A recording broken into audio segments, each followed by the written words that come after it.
Hello, everybody, and welcome back to the Detroit Tigers franchise. And unfortunately, I lost some clips that were supposed to be this episode, and of course, it was the most exciting episode, the draft. So, we are going to have to kind of recap in this episode, and it's really unfortunate. I went on vacation and I must have accidentally deleted those when I came back, but we're going to go through the draft here. And our first pick this year was Kevin Ellis. He's a 21-year-old catcher with the A potential, and I'm really excited about this guy. I think he's going to develop into an extremely good catcher for us. I think he's going to be on this team for years to come and provide us with a good presence behind the plate. As you can see, his bat's already about average. He has a little bit above average power, and he has pretty good fielding. So I could not be more excited for this guy. Now, our number 2 pick was Robert Leary, a 22-year-old closing pitcher. I went back to the bullpen. As you guys know, we need all the help we can get. He's got 4 pitches with a low 90s fastball, but I think that will increase because his velocity is a 74, along with his break. And this is another guy that we can add, and hopefully he can contribute. Now, our 3rd pick was Rolando Kelly. I decided that with our pitchers that we have in the minors now starting to get ready to become MLB players, we needed to kind of restock our starting pitchers.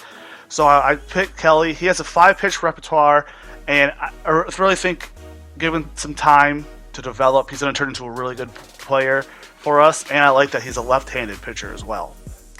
Now next, after Kelly, we kind of had to start guessing, and we came across Henry Vargas, and this guy looks to be an absolute steal for us. He has top-end speed as it is. It's a little disappointing that his fielding took a hit there, dropping down to 54, but his bat is right there with anyone we really have on the team in our outfield right now. And this is a guy that we could put in AAA, and he may even make the team not next year, but the year after that. And this is a guy that we really struck gold on, and probably more than likely the steal of the class for us here. Now, our next pick is Reynaldo Vargas. As another third baseman, I really liked him. As you can see, his contact versus left is already an 80. His contact on right is a 60. So this is a guy that we can stash in the minors and let him develop for a few years and really get him to where he needs to be. Because he's got guys like Candelario and Griggs, and even Montano can slide over and play third when we need him. So this is a guy that we can put in the minors, let him develop, and by the time he reaches major league ready, he's already going to be probably lower 80s, and that's a really good sign for us. Some depth there. Now we went back to the well. We chose another relief pitcher, another closing pitcher in Jose Santana. He's got a mid-90s fastball to start, which is encouraging to see. I know I pick a lot of closing pitchers and not a lot of relief pitchers, but these guys can always move to the relief role, be a setup man, the 8th inning man. So I'm not too concerned about having a log jam at closer, because there's plenty of different spots for these guys to pitch. And getting the arms in the bullpen is key, especially how volatile relief pitchers can be from year to year. So anytime you can add an arm is nice. Now, our last pick was Lee Ma. He was an actual relief pitcher. He's definitely going to be a project for us. He has low velocity, but I think that should improve as he ages and develops, because it's a 68 right now. His break's a 74. He's got good Ks per 9 and walks per 9. So he's only a C potential in 60 overall, so it's going to take some time for him to develop to where he needs to be to contribute. But I still feel like he can do that and help us down the line, even if it's kind of like he comes up for a few days, goes back down for a few more days. So we're going to take a look at the overview of the draft class here. Ellis has the potential to be a 91, Leary 85, Kelly 88, Vargas 84. The other Vargas is also an 84. Santana's an 80, and Ma's a 71. I cannot be more excited for this draft class. This is a foundation draft class. this is a class that we're going to put in the minors, and they're going to develop, and they're all going to be on the team and contribute at some point in their careers. And it's really going to help us with some flexibility, as these guys provide really good depth for us in many different areas that we don't have. And it's just a super strong class, and I honestly couldn't be more ecstatic for this.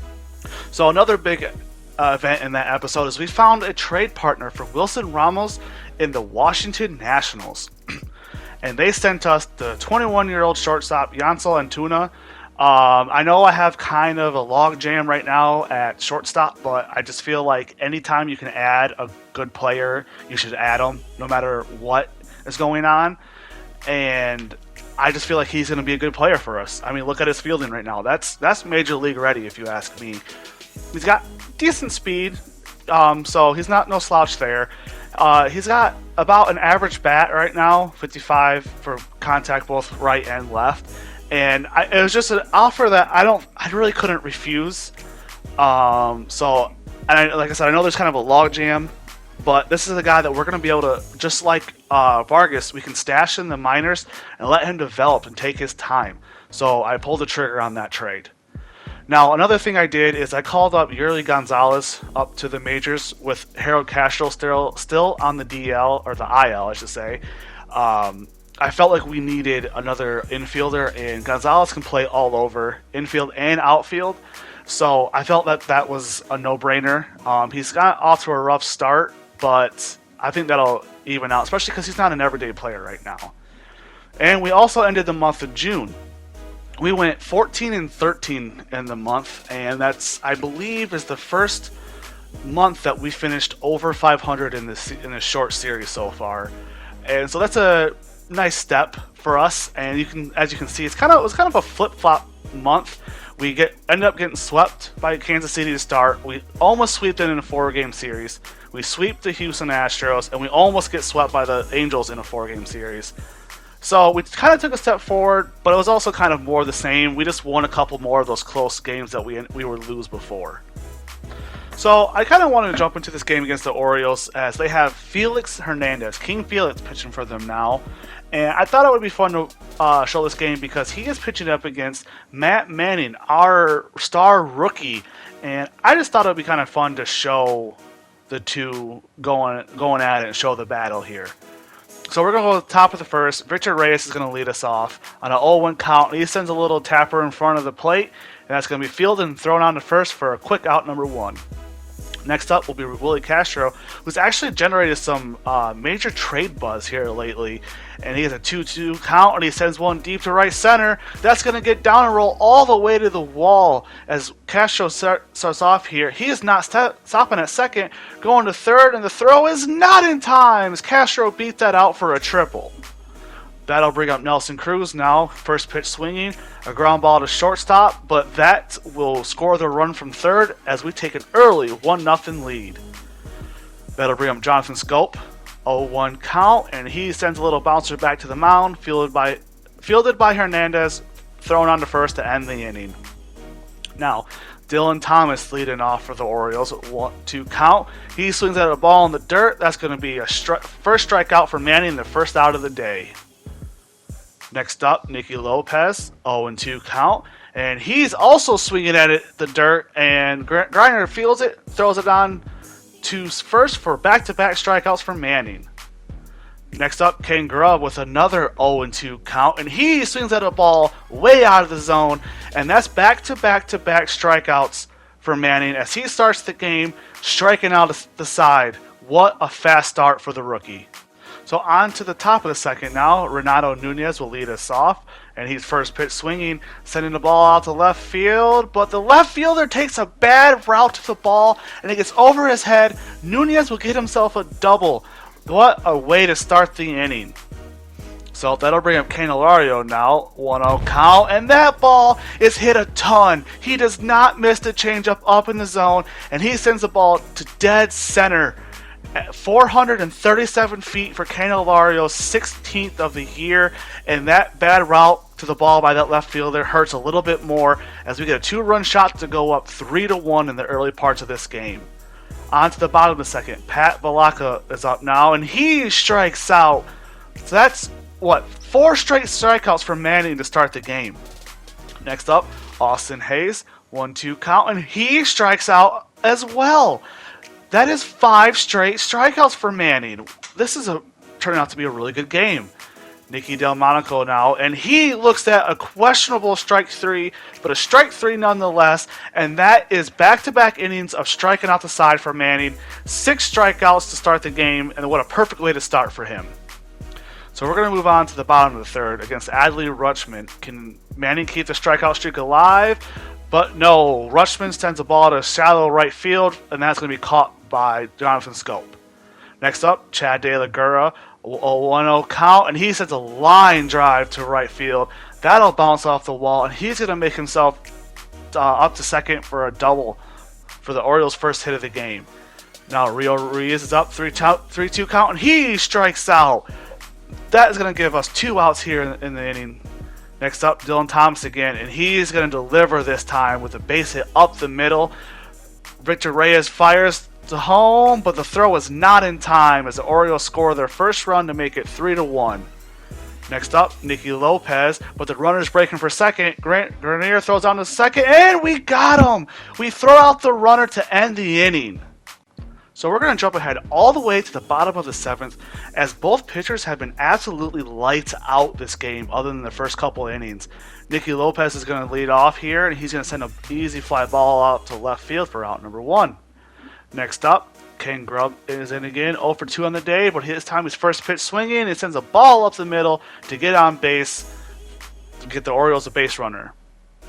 Next up, Pat Valaka, 2-1 count, and Renato Nunez cannot handle the ball, and then he can't recover and get the out at first, so everyone is safe. Now Austin Hayes stands in 0-2 count with 2 men on and 1 out, and the pitch, and he's going to send a line drive to the left field, and that will get out of here as Baltimore takes a 4-3 lead off of that home run. And we decided to make a switch and bring in Joe Jimenez, as that inning quickly got away from us there. As you can see, Jimenez is having a really good year, only a 1.71 ERA. He'll start off by facing Nicky Delmonico, and he's going to get him to easily fly out to left for a very quick out number 2. Next up, Adley Rutschman again, 1-2 count, and he's going to sky out to center as Victor Reyes camps underneath of it, and we finally end this inning. So we're going to move on to the top of the 9th, our last chance to at least tie this game, and Nunez is going to lead us off, and he's going to go opposite field, and that ball gets down as the leadoff man gets on to start this inning. That'll bring up Candelario next, 2-1 count. He sends a hard hit ball to left field, and that will also drop. So the first 2 men reach base safely, and we are in position to do some damage. As Akil Baddoo steps in, full count, sends a ball, and that gets down. Nunez is going to score from second. Everyone else is going to get into scoring position, and we have tied this game, and we have a chance to take the lead. And that'll bring up Bob Montes now, full count as well, and he strikes out for out number 1. Not a good place for a strikeout there. That'll bring up Griner, and he sends a ground ball, but the infield is drawn in, so the run will not score, and we have 2 outs now. That brings up Victor Reyes, 1-2 count, and he is also going to ground out to the second baseman, and the threat is over, but the game is tied as we go into the bottom of the 9th. Michael Aiugli on to pitch to get us into extras. First up against Nicky Delmonico, and he sends a ball deep to right, but that dies at the warning track for out number 1.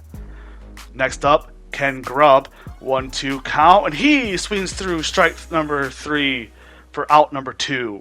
Next, after a walk to Pat Valaka, Austin Hayes comes up, Tapper to third, Candelario charges, throws to first, and he gets the out to end the inning and sends us to extras. So on to the top of the 10th. Schoop stands in now, 2 outs, but he has a 3-0 count, and he's going to look at ball 4 to get on base. So that's going to bring up Nunez now. He's first pitch swinging, sends a ball deep to left field, and that is gone! Nunez is going to put us up by 2 with that 2-run shot, 427 feet to left field, and that is another clutch home run for us this year.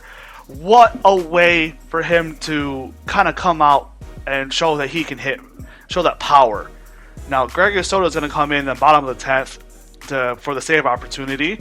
His first batter is actually Nicky Delmonico this time. I'm not sure who Aoki faced. I don't remember the name. But Soto is going to walk him as Aldi Rushman comes up to bat. Now 1-1 count. He sends a liner up the middle. That's going to bounce off Soto and get away from him, and he cannot make the play at first. Now there's 2 men on. Next up, Chad De La Guerra, 3-0 count, and he gets walked to load the bases. This is not a good start for Soto. As Rio Reeves comes up to bat, chopper to first, Nunez throws home for the out, and then Griner throws to first for an unconventional double play, but a double play nonetheless. Dylan Thomas stands in now. Orioles' last chance, and he strikes out with 2 men in scoring position, and the Tigers take the win 6-4. Soto took the long way to get there, but he got there in the end. What a dramatic win for us in this game. So Nunez deservedly gets player of the game, going 3 for 5 with a home run, a double, 2 RBIs, and 3 runs scored. And we had a pretty good offensive day today. Candelario 2 for 5 home run, 2 RBIs. Willie Castro went 3 for 5 with that triple and scored a run. And Baddoo went 2 for 4 with a double and an RBI. That was a pretty good game for us. So that's going to do it in this episode. The next episode is going to be the All-Star Week. And remember, everyone that makes it gets a little bit of a boost depending on if they're a starter, if they're just on the squad, or if they're the MVP. So keep an eye out for that. I hope you guys enjoy this episode. Let me know what you guys think. Don't forget to like, and we'll see you next time.